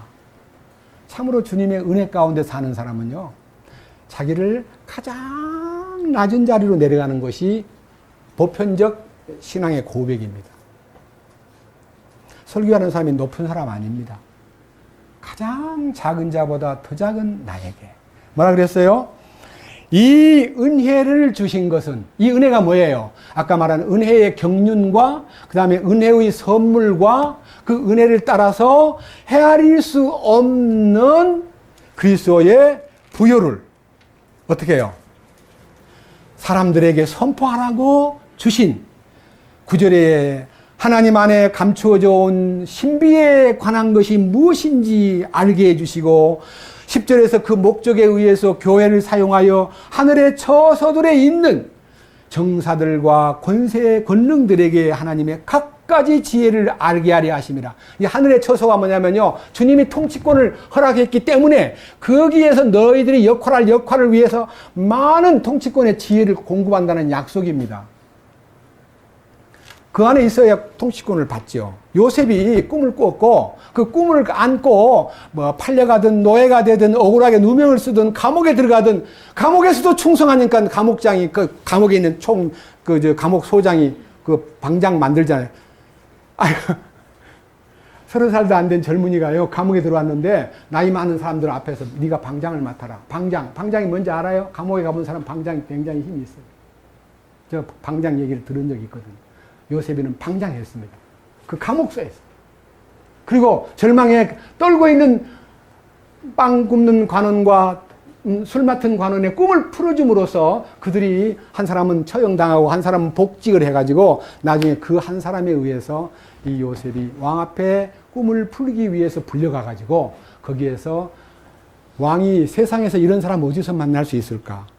하나님의 영으로 충만한 사람을 어디서 만날 수 있을까 하고 즉각 30살밖에 안 된 요셉이 감방 안에서 나온 소위 말하는 아직도 미결수인데요, 석방도 안 시킨 상태에서 그냥 임명. 뭘로? 총리로. 지극히 작은 일에 충성했을 때 그런 결과가 오는 거예요. 하나님의 꿈을 가진 사람은 작은 일에 충성합니다. 놀라운 얘기입니다. 자, 그래서 이 축복이 마음에 이루어진 사람의 고백을 한번 들어보십시오.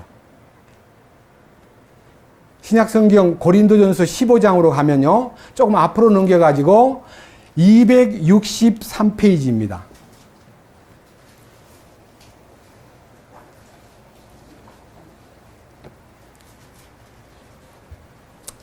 (8절) 주님을 만난 부활의 체험을 한 사람으로서 고백을 합니다. 여기에 먼저 4절부터 보면요, 15장 4절에 묻히셨다가 성경 기록대로 셋째 날 다시 살아나시고 게바에게 보이시고 12제자에게 보이셨고 500여 형제에게 일시에 보였고 7절에는 야고보에게도 보여주었고 다음 모든 사도들에게 보이셨고 8절 맨 마지막에는 정한 때를 벗어나, 그러니까 만삭되지 못하여 난자 같은 내게도 보이셨나니. 그러니까 주님을 만난 거예요. 부활한 주님을 만난 것이 뭡니까? 부활을 체험한 겁니다. 그 다음 보세요. 나는 사도들 중에서 가장 작은 자니라. 내가 하나님의 교회를 핍박하였으므로 사도라 불리기에는 합당치 못한 사람입니다. 예수 믿는 사람 많이 잡아 죽이고 스데반을 죽일 때 앞장서 가지고 설친 사람이 사울이라는 청년이었는데, 그 사울이 주님을 딱 만난 다음에 이름을 바꾸어서 바울이라고 지었습니다. 사울이라는 말은요, 큰 자란 뜻입니다. 사울 왕의 이름, 왕통, 베냐민 지파 사람이니까 자기가요, 우리 조상 중에 사울 왕이 있었다, 나는 사울 왕 같이 되고 싶다는 이름을 지어요. 우리 주변에도요, 꽤 많은 사람들이 박정희 이름 좋다고 막 남자들이 정희 이름을 많이 지었던데요. 요즘에 조금 주가가 떨어지니까 그 이름이 조금 이렇게 거꾸로 여기 뒤집어지는 걸 봐서. 훌륭한 사람 따라서 이름을 지었는데, 사도 바울은 훌륭한 사람 되고 싶어서 사울이라고 이름을 지었는데, 주님 만나고 난 다음에 바울, 작은 자. 지극히 작은 자. 보십시오. 10절 고백을 들어보십시오. 하나님의 은혜로 내가 지금의 내가 되었으니 내게 주신 그분의 은혜가 헛되지 아니하여 내가 그들을 모두보다 더 많이 수고하였으나 내가 아니요 오직 나와 함께 하신 하나님의 은혜로다. 여기 은혜라는 단어가 3번 나오잖아요. 첫째는 하나님의 은혜, 두 번째는 그분의 은혜가 헛되지 아니하여, 세 번째는 마지막 나와 함께 하신 하나님의 은혜로다. 이랬죠? 나의 나 된 것은 은혜로 된 것입니다.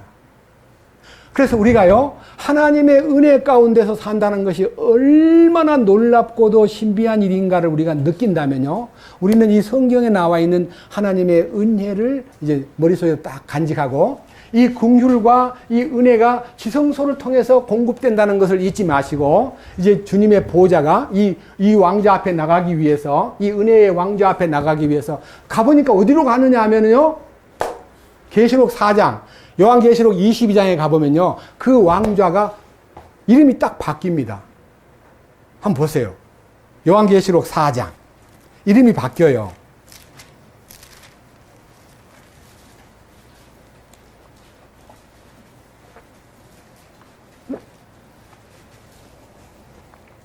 요한계시록은 377페이지입니다. 4장 1절. 제목이 하늘의 왕좌라고 되어 있습니다. 이게 은혜의 왕좌가 하늘의 왕좌로 이름이 바뀐 거예요. 자, 1절. 이 일 뒤에 내가 바라보니 보라, 하늘에서 한 문이 열려 있더라. 내가 들은 첫째 음성 곧 나팔 소리와 같이 내게 이야기하던 음성이 이르되 이리로 올라오라. 이후에 반드시 일어날 것들을 내가 내게 보이리라 하더라. 내가 즉시로 영 안에 있었는데 보라, 하늘에 한 왕좌가 놓여 있고 그 왕좌에 한 분이 앉아 있더라. 그 앉으신 분의 모양은 벽옥과 홍보석 같고 왕좌 둘레에는 무지개가 들려 있고 보기는 에메랄드 같더라. 또 왕좌 둘레에 24자리가 있고 그 자리들 위에 24명의 장로가 흰옷을 입고 그들의 머리에는 금관을 썼더라. 왕자들로부터 번개들과 천둥들과 음성들이 나오는 왕좌 앞에는 7 등불이 타고 있는데 그것들은 하나님의 7 영이라 그랬습니다. 여기에 대한 얘기는 나중에 계시록 강해를 할 때 상세하게 하겠습니다만, 첫째는 왕좌의 뒷자리에 24개 자리가 있는데 그 24개 자리는요, 구약을 대표한 구약 성도의 대표자 12명, 신약을 대표한 신약의 12명 대표가 신구약의 대표 24분이 앉아있는 자리인데, 그 자리 앞에 6절, 그 왕좌 앞에 수정 같은 유리바다가 있고 왕좌 한가운데와 왕좌 둘레에는 앞뒤에 눈이 가득한 4 짐승이 있음이, 첫째 짐승은 사자 같고 둘째 짐승은 송아지 같으며 셋째 짐승은 사람 같은 얼굴을 가졌고 넷째 짐승은 날아다니는 독수리 같더라. 4 짐승이 저마다 자기 둘레에 6 날개를 가졌고 그것들의 안쪽에는 눈들이 가득하더라. 그것들이 밤낮 쉬지 않고 말하기를 거룩하다 거룩하다 거룩하다 주 하나님 전능자여, 그분은 전에도 있었고 지금도 계시며 앞으로 오실 자라. 그 짐승들이 왕좌에 앉으신 분 곧 영원 무궁토록 살아계시는 분께 영광과 존귀를 드릴 때에 24 장로가 왕좌에 앉으신 분 앞에 엎드려 영원 무궁토록 살아계신 분에게 경배하고 자기들의 면류관을 왕좌 앞에 던지며 이르되, 오 주여, 주는 영광과 존귀와 권능을 받기에 합당하시오니 주께서는 모든 것을 창조하셨고 또 그것들이 주를 기쁘게 하려고 존재하며 창조되었나이다. 여기에요. 우리가 그분의 왕좌의 구경만 할 게 아니라 그분의 왕좌 앞에 참으로 영광의 담대함 앞으로 나가기 위해서는요. 첫째는 그분이 창조자요. 두 번째는 그 모든 피조물들이 그분을 기쁘게 하려고 존재하며 그 중에 나도 그분을 기쁘게 하려고 존재하며 여러분 다 계산을 초월하십시오. 내가 그분을 기쁘게 하기 위해서 존재한다는 것만 알면 신앙생활이 저절로 돼요. 주님을 기쁘게 하기 위해서 존재한 여러분들이 왜 딴 일을 하고 있습니까? 주님 기쁘게 할 일을 연구하고 주님 기쁘게 할 일에 대해서 집착하고 그것을 마음속에서 모르면 물어야 돼요. 어떻게 하면 주님을 기쁘게 할 수 있나요? 나 그분을 기쁘게 하기 위해서 존재합니다. 나 그분을 기쁘게 하고 싶어요. 이런 갈망이 우리 속에서 솟구쳐야 이기는 자가 되는 거예요. 자, 이 자리에서 이제 점프를 해보겠습니다. 계시록 22장 제일 뒤에입니다. 요한계시록 22장 1절. 또 그가 하나님과 어린 양의 왕좌로부터 흘러나오는 수정같이 맑은 생명수의 정결한 강을 내게 보여주니라. 그것이 거리 한가운데 강의 양쪽에는 생명나무가 있고 그것이 12종류의 열매를 맺고 달마다 자기 열매를 냈으며 그 나무의 잎사귀들은 민족들을 치유하기 위하여 있더라. 다시는 저주가 없으며 오직 하나님과 어린 양의 왕좌가 그것 안에 있으며 그들의 종들이 그분을 섬기며 그분의 얼굴을 볼 것이요 그분의 이름이 그의 이마 안에 있으리라. 거기에는 밤이 없겠고 등잔불이나 햇빛이 그들에게 필요가 없으니 이는 주 하나님께서 그들에게 빛을 주시기 때문이라. 그들이 영원 무궁토록 통치하리로다. 이 어린 양의 왕좌의 새 예루살렘의 모습을 보여주었는데요. 이 왕좌가 여러분하고 저하고 무슨 상관이 있냐고요. 그게 이제 은혜의 보좌 앞에, 그 다음에 하늘의 왕좌 앞에, 어린 양의 왕좌 앞에 영광을 돌리는 이 일들이 우리에게 남은 과제인데, 그러기 위해서 그 왕좌 근방으로 가려면 그 왕좌 앞에 가야 돼요. 왕좌 앞에 아무나 못 가요. 여러분 자리를 배치해가지고 청와대에서 회의를 하는데 대통령 딱 앉아있는 자리에 나 옆에 총리를 앉히든 뭐 국회의장을 앉히든 자리가 딱 정해져 있는데 자기 말단에 있는 사람이 쫙 가가지고 대통령 옆에 앉고 싶습니다. 그러면요 정신 나간 사람으로 봅니다. 자기 이름 딱 붙어 있는데 자기 이름 붙어 들어가야지 왜 왕 옆으로 올라 그래요? 그래요 안 그래요? 왕 옆으로 가려면 어떻게 해야 돼요? 요한계시록 3장 21절을 통과해야 돼요. 그 우리가 지금 너무너무 귀중한 숙제입니다. 다 같이 요한계시록 3장 21절 봅니다. 앞으로 나가죠. 우리 보통 때 볼 때는 안 보이던 게요. 이럴 때는 보여요. 뭐라고 보이는가 보세요. 요한계시록 3장 21절.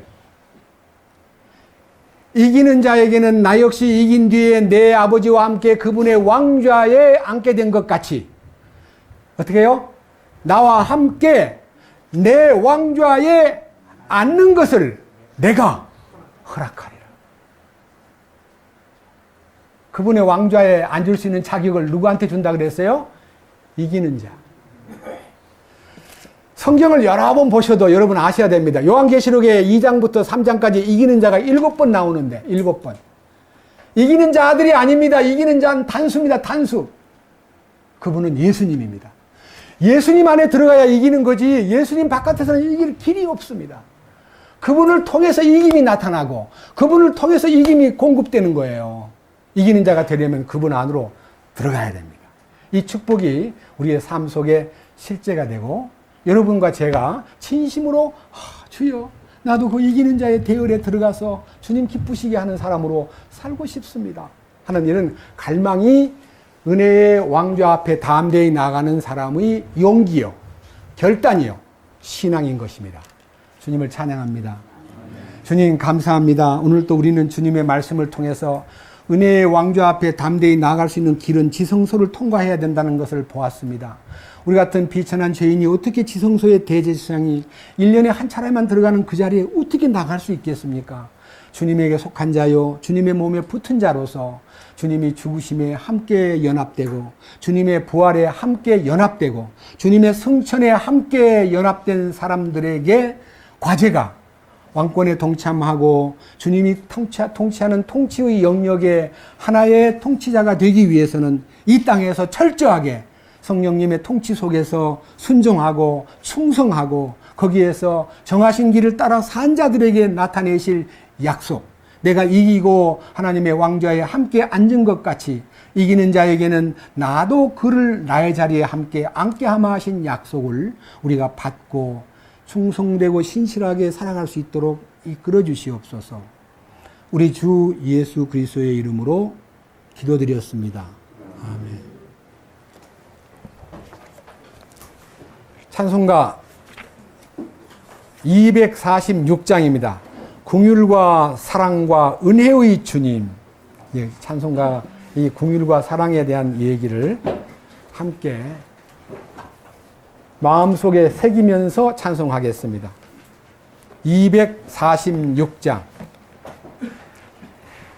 조금 분이 계시겠지만요. 앞자에 분이 잘 맞추어서 부를 겁니다. 이거요, 가능하면 깊이 새기기 위해서 2번 부르겠습니다. 네.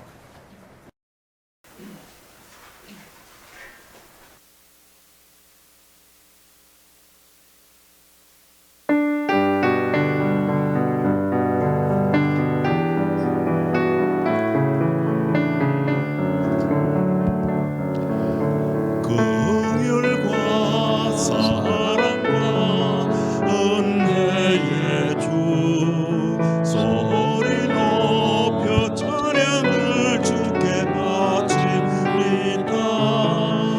그 사랑 받을 수 없는 내게 주어주셨네. 주께 내 맘 엽니다. 찬양을 드립니다. 모든 것 이루신 주님께 내 찬양과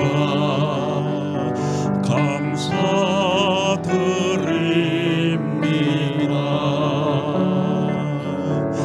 내 대신 율법의 요구이라 고난 통해 이제인 의롭다 하셨네. 하나님 만족해 하신 주의 구속의 역사 주께 내 맘 엽니다. 찬양을 드립니다. 모든 것 이루신 주님께 내 찬양과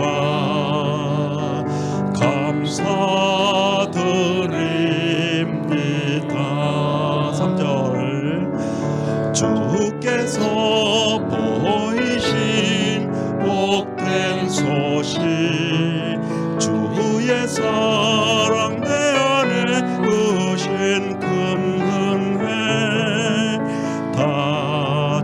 다정한 논길로 하나님께 날 인도하네. 주께 내 맘 엽니다. 찬양을 드립니다.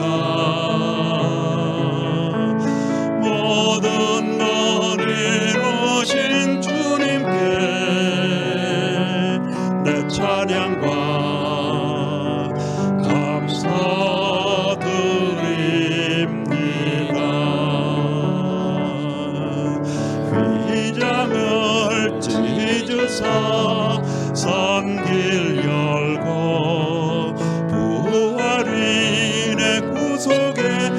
역사 이루신 주 지성소 들어가 주와 함께 노리는 평강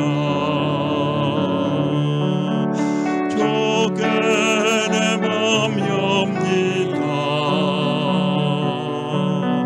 찬양을 드립니다 모든 것 이루신 주님께 내 찬양과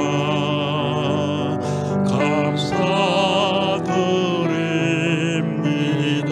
한 번 더 하겠습니다. 1절부터 긍휼과 사랑과 은혜의 주 소리 높여 찬양을 주께 바칩니다. 그 사랑 받을 수 없는 내게 부어주셨네. 주께 내 맘 엽니다 찬양을 드립니다 모든 것 이루신 주님께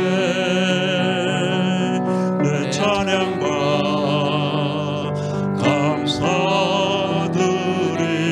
감사드립니다. 2절 내 대신 율법의 요구 이뤄 고난 통에 유죄인을 없다 하셨네. 하나님 만족해 하신 주의 구속의 역사 주께 내 맘 엽니다 찬양을 드립니다 모든 것 이루신 주님께 내 찬양과